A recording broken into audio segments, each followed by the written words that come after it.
Royal Standley of Oregon Pacific Financial Advisors, offering securities through United Planner Financial Services. Member FINRA SIPC shares his planning approach to help people toward a place where they may be at peace regarding their financial goals. In this dynamic podcast, Royal will share his insights on how to design a retirement plan to help you plan for your future. Now, on to the show. Hello and welcome to Life by Design with Royal Standley from Oregon Pacific Financial. How are you, Royal? I'm doing great, Eric. Fantastic. Hey, today I know we're talking about your onboarding process, the guided discovery portion of your financial planning process. I'm excited to get into it, but before that, I want to ask you, how was your week? How was your weekend? It was great. It was great. You know, we had the Oregon wine experience here over the weekend. I took my wife and some good friends to that. It was just a fantastic time. It's put on by the Asante Foundation. I happen to be a board member there, raising money for the Children's Miracle Network. So all the money that they raise, and the estimate I heard was it's a little north of $1 million that they raised this weekend. Wow. For the Children's Miracle Network. Just a great time. We had over 100 wineries there from all over Oregon. The bulk were from Southern Oregon. It's just fabulous to see how much industry is there, taste some of the wine, some really great food, and I got to catch up with some old friends there at the event. So if you ever get a chance to check it out, I definitely recommend it. It was time well spent on a beautiful afternoon. So Well, that sounds fantastic, and I don't want to put you on the spot too much, but did you have a favorite? You know, actually, my wife and I both enjoyed the Upper Five Grenache. They actually happen to be clients as well, so that was nice. Great. They have a fabulous little winery that they started here probably about 10 years ago, and they're really getting their process down there. So that was exciting to try. Fantastic. Well, shout out to them because it sounds like it was a great event, and over $1 million. That's awesome. Yeah, you know, it's really fabulous what they've done with that event. It's our main fundraiser for the year, and it's just such a give back to the community and the wine industry here in Southern Oregon that it's just it's a fantastic way to kind of celebrate our region. Mm-hmm. All right. Well, that sounds like it was a great time. Let's dive in today. I know that we had some questions from our last podcast about your guided discovery process and how it works and you know, what is the specific process, things like that. Can you kind of dive into that for us and share that with us? Yeah, absolutely. So usually in our guided discovery process, that's the first time we're really sitting down with a new client. You know, we might have chatted on the phone just to get some basic established, but this is really the first time that we're sitting down kind of knee to knee, going over what hurts, to use a kind of a medical parlance there. What's that pain point that's brought them to this point where they feel like, you know, it's time that we brought in an expert to start looking at our financial life. You know, we try to make it as, you know, not intimidating as possible, just because we know people are usually uncomfortable talking about money. It's not something that we talk about. I mean, it's very rare, and I usually applaud parents when I hear them say that they actually talk to their kids about money. Absolutely. And the way they handle money and best practices for handling money, because it's something that just never really happens. I'll share this story with you and you know, take it for what it's worth. But I remember the main money story I have in my head from being a kid was my father. He had just sold, I think he sold an El Camino of all things. Nice. And he had $800 cash. And he said, Royal, come over here. Here's $800 cash. And he counted it out in my hand. And he said, you'll probably only hold that much money a few times in your life. So I want you to have that experience. Wow. And so one, you know, kind of tells you the effects of inflation there. Yeah. But two, it was somewhat of a passing on a little bit of a scarcity mentality. He grew up during the Depression, born in 1927. So he had that mentality of, you know, when you get money, try to hold on to it for as long as you can. Don't spend it. You know, that served him very well growing up in that period of time. But, you know, for an entrepreneur looking to reinvest into their business and that sort of thing, maybe not exactly the best message to pass on to your kid. Yeah, there's definitely a place for it, but there's a time that you can't have that mentality. So I absolutely understand. Royal, when when Americans walk out their door, there are advisors all over the place, one on every corner, and every advisor has a process that they take their clients through. A lot of them are just, hey, fill out this form, so it's not very personal. But what truly makes Oregon Pacific Financial Advisors different than them? Well, I will admit that we do have a form. Oh, but I would say just kidding. I'm sorry to disappoint you, but yes, we do have forms. My wife writes. My wife fills out all the forms, Royal. I don't have to worry about my hand. It's all her. You're a lucky man. Yes, You're a I lucky am. Man. So we do have a form, but however, when we sit down to begin this process, I really don't care, and I hate to say that, I don't really care so much about what assets you're bringing in and that sort of thing. What I really want to get down to is who you are as a person and what is it that is important to you. Because honestly, if you have a $300,000 IRA or a $20 million inheritance, it really doesn't matter. What matters to me is what are you trying to accomplish with this?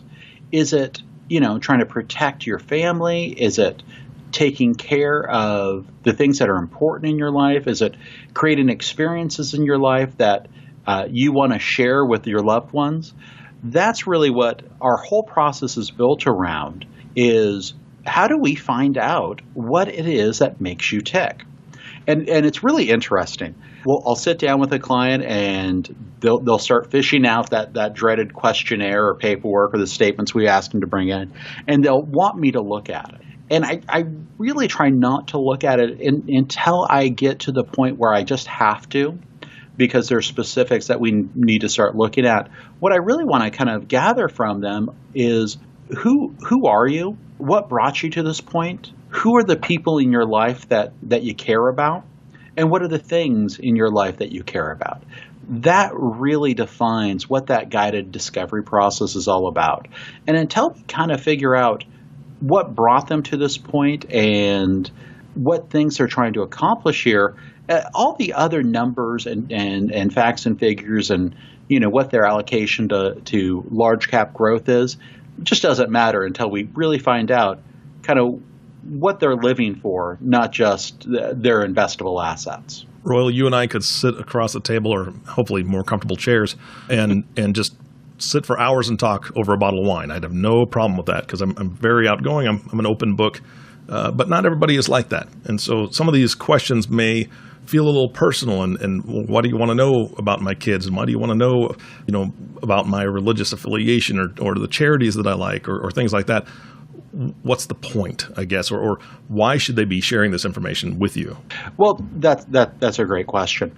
The major reason is because often no one's asked them how they want to pass on their assets to their kids. If they don't have kids, no one's really had a conversation of, well, what do you want to do with all this that you've accumulated? So I think there's some amazing questions in there that we can start uncovering, and sort of like peeling back an onion. As we learn more and more about people, we can provide better and better advice. If you just come in and you throw some statements down on the table and say, okay, just tell me if I have enough money. Yeah, we can do that. That's simply some math. What we can't tell you is, hey, are you using this money in the best possible way for you and your family? And that's really what gives me energy. If all you need is somebody to, manage your assets and kind of just not do anything else, we can certainly do that, but that doesn't really give me any joy in my life. I'd much rather have a real conversation with a client and help them get to that point of a peace around, making sure they have enough, making sure that they're providing for their kids and the things that are important to them in their life, and then what's going to be our plan for passing on that wealth, and more importantly, those values that you've had all of your life that you would like to pass on. That, I think, is the most powerful part of what I do, is helping clients just kind of take a step back and say, yeah, I'm going to leave this IRA to my kids. Mm-hmm. But have I really talked to them about what's important to me, or what are the priorities I'd like them to consider if I leave them this money? Is it, just do what you want with this, or is it, hey, I want you to take care of your kids. Hey, I want to make sure that, my grandkids are taken care of. those sort of conversations really come out of our guided discovery process. Well, do you help facilitate those conversations? I do. Okay. Oftentimes, it's really, I think a lot of people just need encouragement and permission of how to start those conversations. I was talking to someone just recently, and she kept trying to have that conversation with her kids of, listen, I'm not going to live forever. We need to look at this. And it was just interesting. They always would push back on that and say, hey, you're going to live forever. You're going to live forever. And then they lost another loved one. And that kind of brought everything back into focus, saying, yeah, we don't all live forever.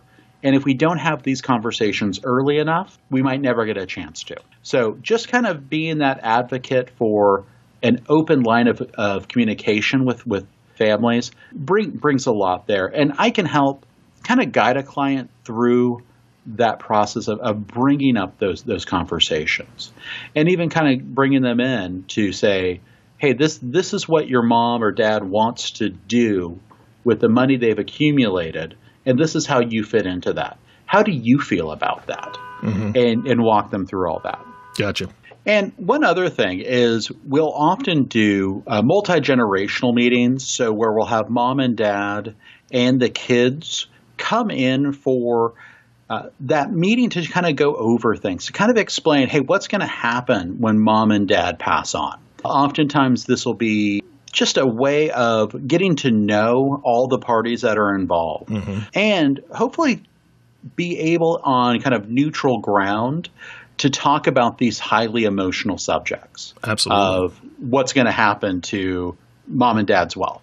Yeah, that can't be easy. I know I've had that conversation with my parents. I'm different than my sister, though. My sister can't talk about it. She does not like to talk about death, doesn't want to think about it. It's one of those things that, no, they're going to live forever. And we just know that that's not reality. So I get that. That's got to be a very powerful meeting. Now, that takes care of the kids and possibly grandkids in a multi-generational family meeting like that. What if it's just one spouse, right? One spouse passes, and how do you have those conversations? Yeah, absolutely. Absolutely. So a lot of times I'll meet with a married couple, and unfortunately we have to kind of live with the realities of life expectancies. Mm-hmm. So in general, there's quite a gap there between male life expectancy and female life expectancy. And quite often, and not in all cases, obviously, but we'll often see a man with a younger wife in a lot of cases. Now, in those cases, we might be looking at, 10, 15, maybe even 20 years, if everything kind of goes according to statistics, where the man might pass away and the wife will just be left on her own. So how do we protect her? Mm-hmm. How do we look at maximizing Social Security? How do we look at maximizing pensions? And, how do we take care of all that? I've had way too many conversations where, the man has talked to his buddies at work about just taking the highest pension amount because, the wife will be fine. And mm-hmm. It's interesting to get the wife's perspective on that, especially once we've done a financial plan and we've showed them what that looks like. It's usually a very quick decision not to take pension benefit without a survivor's benefit. So we definitely want to look at that. And we also do planning for same-sex couples as well. And that's certainly been simplified now over the last few years. But back 10 years ago, that was a much more complicated process where you had to kind of string along quite a few planning documents to make sure that they're taken care of as well. Moving into kind of some other things that I see quite often is people want to take care of the things that are important to them, such as church. Mm-hmm. I have quite a few couples without kids who are just looking to pass on their wealth, either their church or charities or a number of charities. And it's really having that conversation of how best to do that. And in some cases where they have kids, they still want to give to their churches and charities, which I'd love to see. I think there's a lot of debate there on how beneficial it is for kids to inherit wealth from their parents. A lot of times I've seen that ruin lives. Yep. Because they're just not ready to handle that. So we'll talk about that. Some topics there are looking at giving qualified or IRA monies to charities and leaving the after-tax accounts to the kids. So we'll kind of walk through that. We'll review beneficiary forms and whatnot. And kind of wrapping up all this as I'll kind of put this under the umbrella of defining what's important to people. There's people who just want to come in and say, I just don't want to worry about any of this stuff. I want to hire somebody who can look at it and just make sure that I don't have anything to worry about down the road. And we can do that too. Fantastic. Royal, I want you to make me a promise. I want to come back to the kids issue, kids and grandkids issue when it comes to passing down wealth. I want you to do a podcast about that, how to do it effectively, and I will provide some statistics for this because I know that there are major statistics about how much wealth is appropriate to pass to a child or to a grandchild, and it's a lot less than most people think. At least it's where it needs to be protected because it can be a terrible influence, just an influx of finances that they're not prepared for, and it can get pretty ugly. Yeah, and that's one of the values I feel like this guided discovery process brings is being able to ask that questions of, what do you think is going to happen to Tommy when he inherits, $1 million? Mm-hmm. Is that going to be a good thing for him?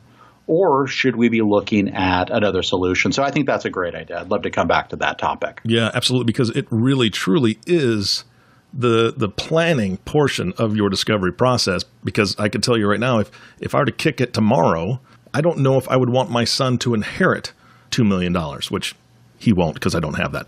But if I had that, Royal, I don't think I would want him to inherit it at this point, if, God forbid, something happened to both my wife and I, because he's young. He's barely in his 20s, and it's just not a good idea at this point.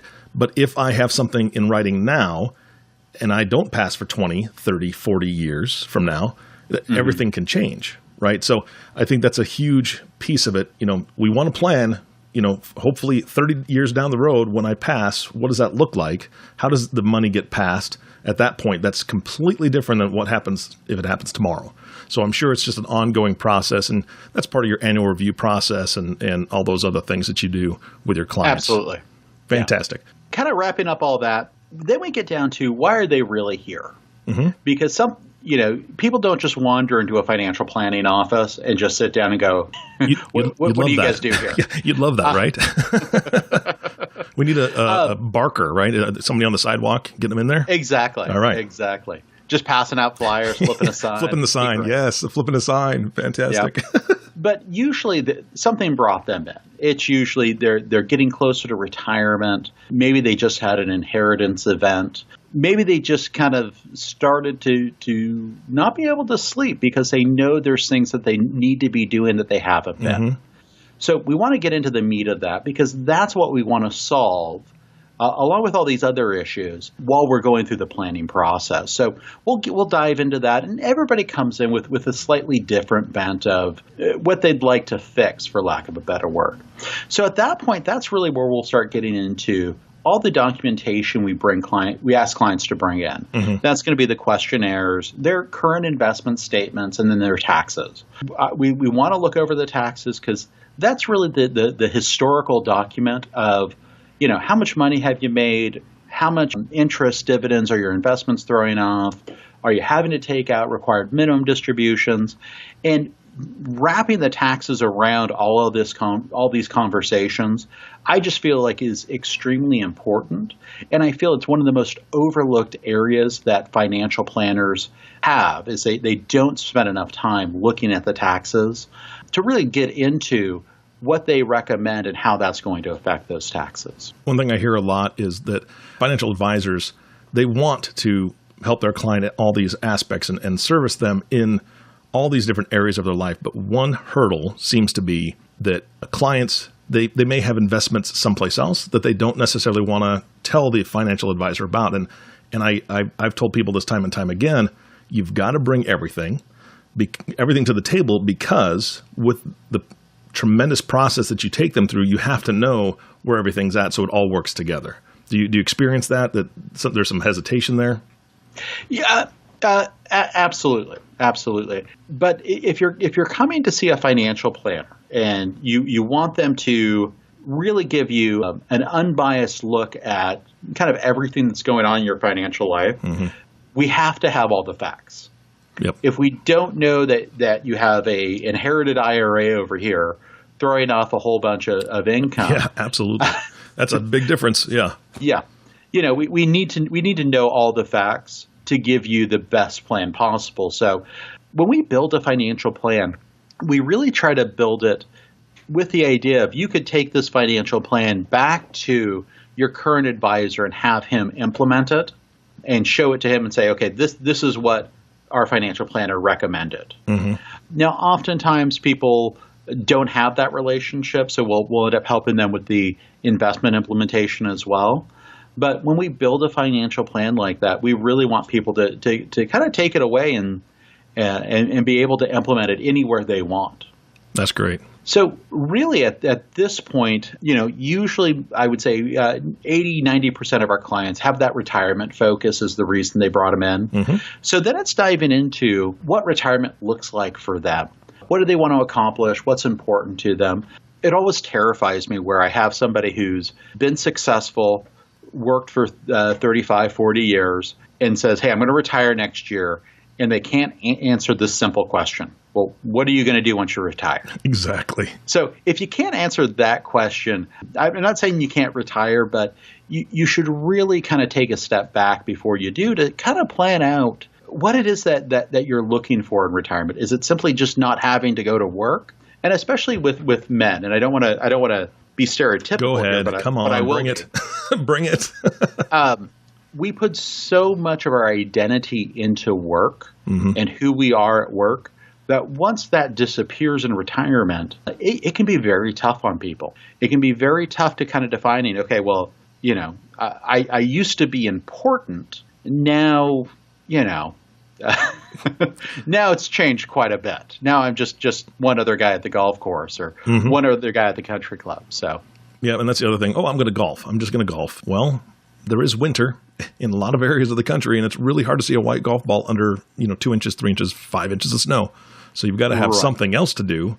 I think people lack purpose, and that's where things kind of go off the rails. If they don't have that purpose, and your purpose can be playing golf and enjoying family and friends and all that, but if you're a hard worker that is used to working 40, 50 hours a week for that many years, you're going to get bored quickly because you're not always going to be able to golf. You're not always going to be able to just call up family and hang out with them all the time. You've got to find something else that will fulfill that need. Absolutely. Absolutely. So we try to uncover that of what that retirement picture looks like for them. And then kind of finally, as we wrap things up, and often this will kind of spill over into our next meeting where we'll deliver the financial plan, is we'll kind of answer those questions there that people have about, well, what happens when I pass away? What happens to this? What's that process? And we'll kind of explain, the probate process, pros and cons of having a trust, how those kind of different legal documents work. Now, we're not attorneys, but we deal with this, many times a year as clients pass away. So we have, I think, a unique perspective there of walking clients through, kind of the easiest way of getting through that estate planning process for their loved ones and their heirs. Go ahead. I'm sorry. Oh, I was just gonna say, if you have a strained relationship with your kids, maybe don't do any of that planning and just leave them a nightmare if you want, to get that last word. But otherwise, that's terrible advice. That's terrible. Funny, but terrible. Anyway. Yeah. Well, if you want to be vindictive, that's one way of doing it. That's definitely one way. Yeah. You could just slip a trout, in their vents. I think that'd be plenty to do. No, we shouldn't give them any more ideas. Okay. That's true. We've gone off the rails here. So, and I'm sure you have partners, or real estate planning, estate planning attorneys that you've partnered with in the past, or you've done work with, or you could recommend to your clients. Is that correct? Yeah, okay. Absolutely. I'm very careful not to recommend anything because I'm not an attorney, but true. We definitely have some great estate planning attorneys that we work with to help implement all of those legal documents, get everything funded if we're setting up a trust, and just work with clients to make sure that everything's taken care of there.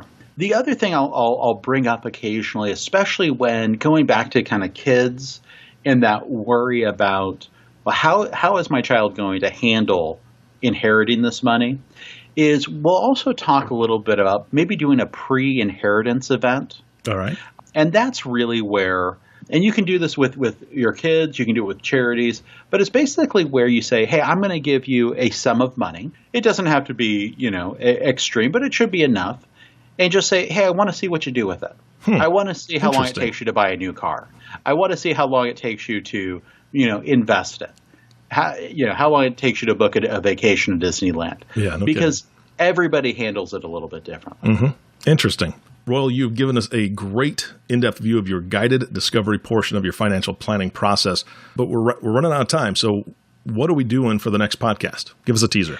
Next time, we're going to be just going into talking about risk. We're going to be going into how to evaluate it in your portfolio and what it actually means when we talk about risk. It should be fun. Okay.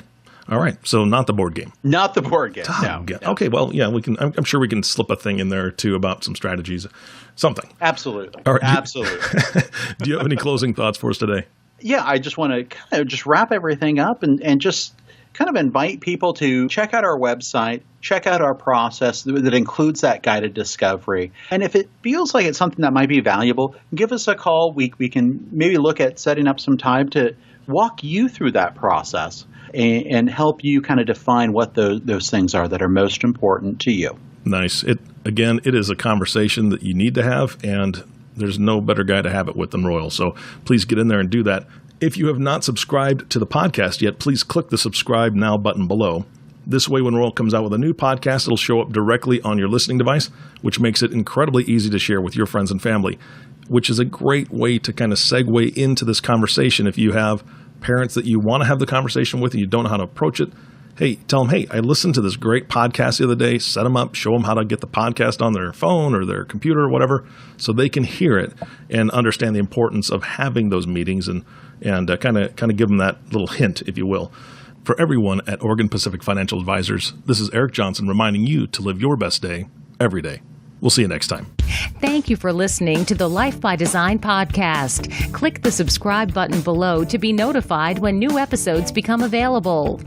The views expressed are those of the presenter and may not reflect the views of United Planner Financial Services. Material discussed is meant to provide general information and is not to be construed as specific investment, tax, or legal advice.